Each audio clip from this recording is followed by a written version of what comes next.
Kawawa naman yung mga baby. Kaya na kayo sa binili ni mama na bottle. Pampusa ata to eh. Ito yung binigay sa akin eh. Ayaw naman nila pero gusto naman nila yung gatas.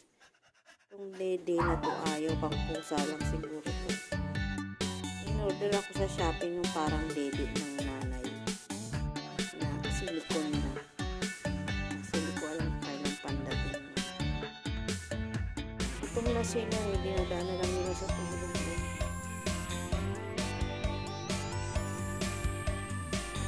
Naliliitan siguro sa natin sa nipple.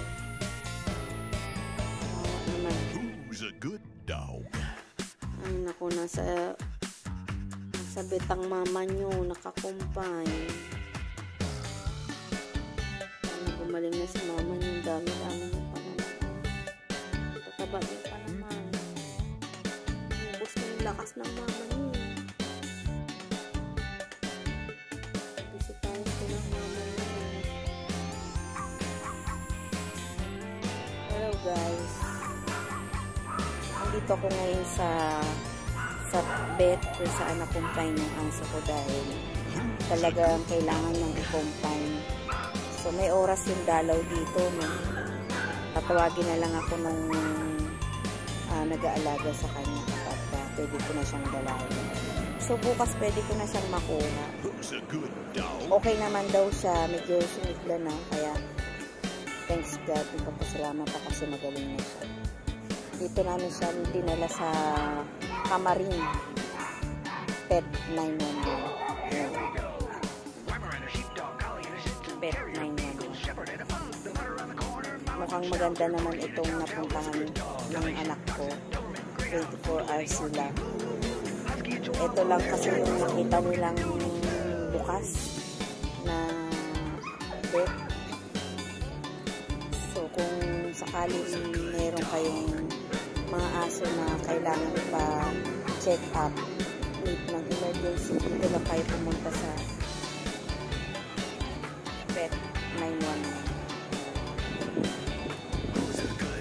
para kasi nahirap po kasi sa lugar namin yung 24 hours na bukas na vet. So mayroon naman kami nakita na malapit sa amin, sarado naman nung time na pumunta sila. So ito yung vet na bukas talaga. So nag-worry talaga kami lahat sa kalagayan ni Daisy. At salamat sa Diyos dahil okay na siya. So ipapakita ko sa inyo yung back ng ating vet na pinuntahan. Ayan siya guys. Ayun yung lugar kung saan namin siya dinala. Malinis ang lugar. Ayan. Mukhang maganda. At yung talagang safe yung alaga niya. Mukhang maayos yung vet na to. So kung kailangan nyo ng, kung malapit kayo dito, dito lang kayo pumunta. Kailangan nyo ng emergency para sa inyong mga pet. Dito lang kayo pumunta. Guys, ito yung harapan ng vet nila. May maingay na aso pero hindi ko alam kung aso namin.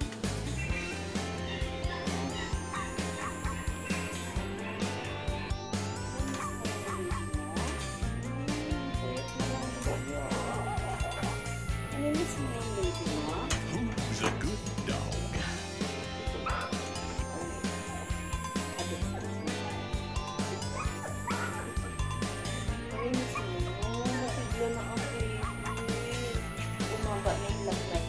Who's a good dog?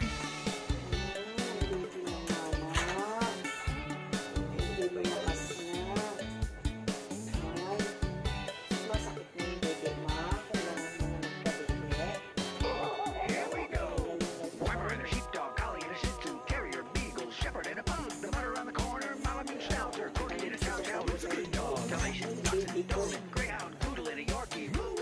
Husky and Chihuahua. There's Jack Russell. Don't forget the doodles. Kailangan mo magpagaling para masilip mo na yung mga baby mo. Hindi ka naman maingay. Hindi po ba siya maingay?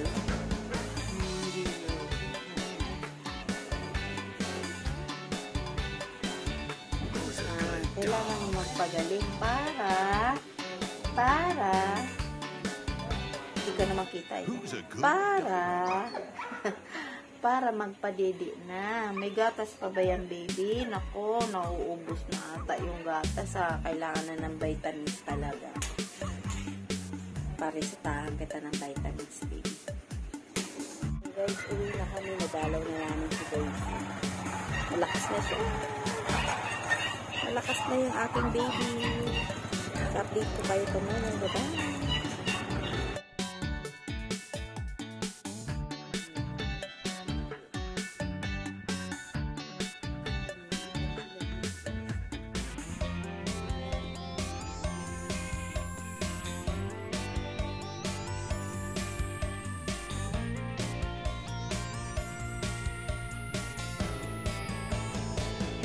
Who's a good dog?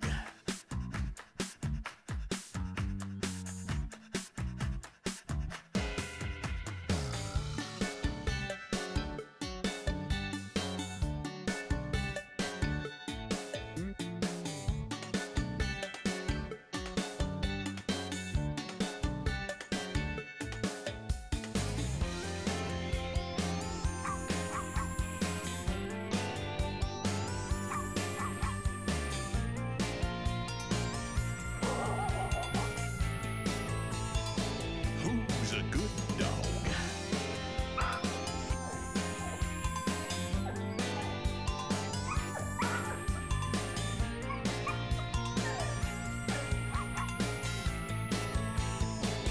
Who's a good dog?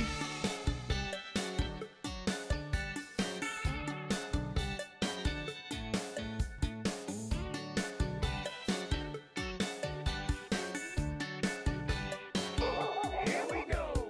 Weimar and a sheepdog, collie and a shih tzu, terrier, beagle, shepherd and a pug, the butter around the corner, Malamute Schnauzer, corgi and a chow chow. Who's a good dog? Dalmatian, Dachshund, Doberman, Greyhound, Poodle and a Yorkie. Woo woo woo. Husky and Chihuahua. There's Jack Russell. Don't forget the doodles too. Baby, kawawa naman po. Hirap. Ang hirap pala mag-baby. Mahirapan kami kasi hindi sila marunong pinili sa bote. Ayaw nila. Tapos kapag ginagamitan naman yung sharing, Who's a good dog? kailangan na namin kunin yung mama nila. Who's a good dog? Kaya, hinihintay lang ako guys, tapos aalis na rin kami. Ayan sila kakaawa.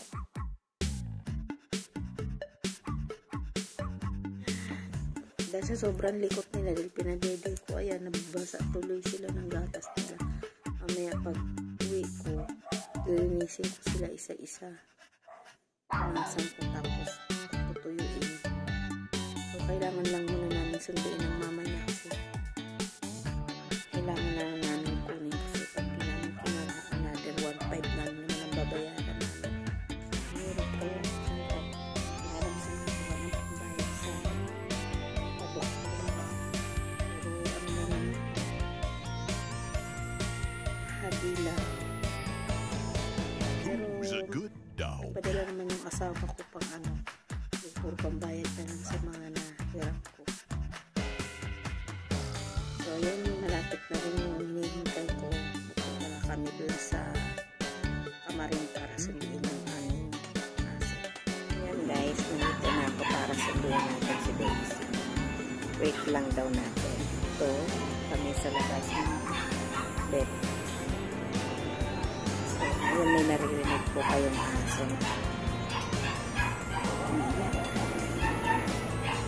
Ganda dito guys, kaya kayo natin sa kalong magganap kayo ng pwede maggamot ng inyong mga aso.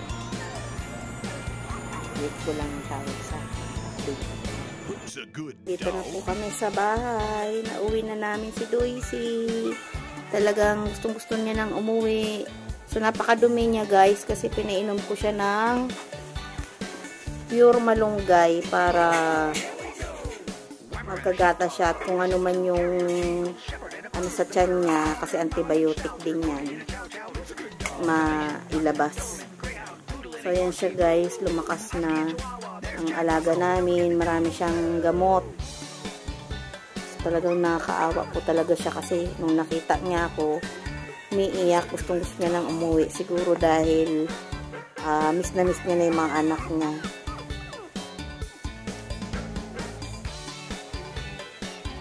So yan yung mga baby niya, natapunan ng malunggay yung anak niya, kaya medyo migraine.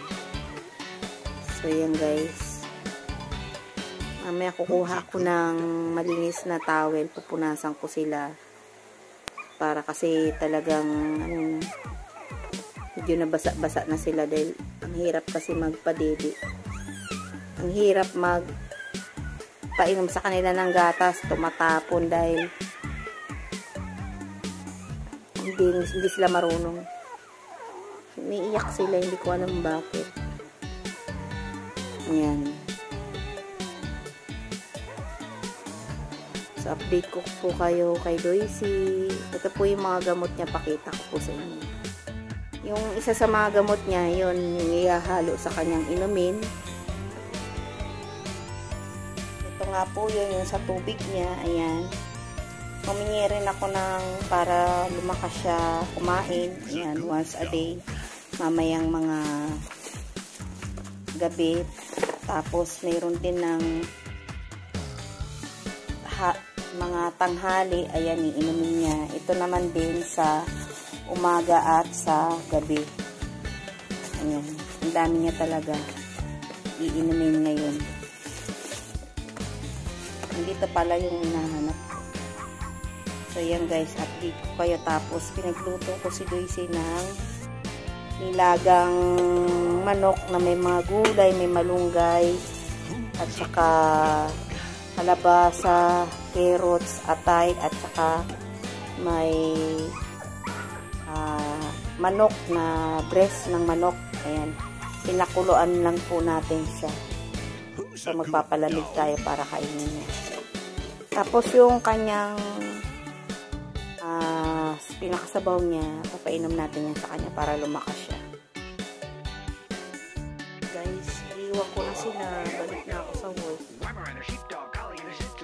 Malakas na si Daisy. Update ko po kayo.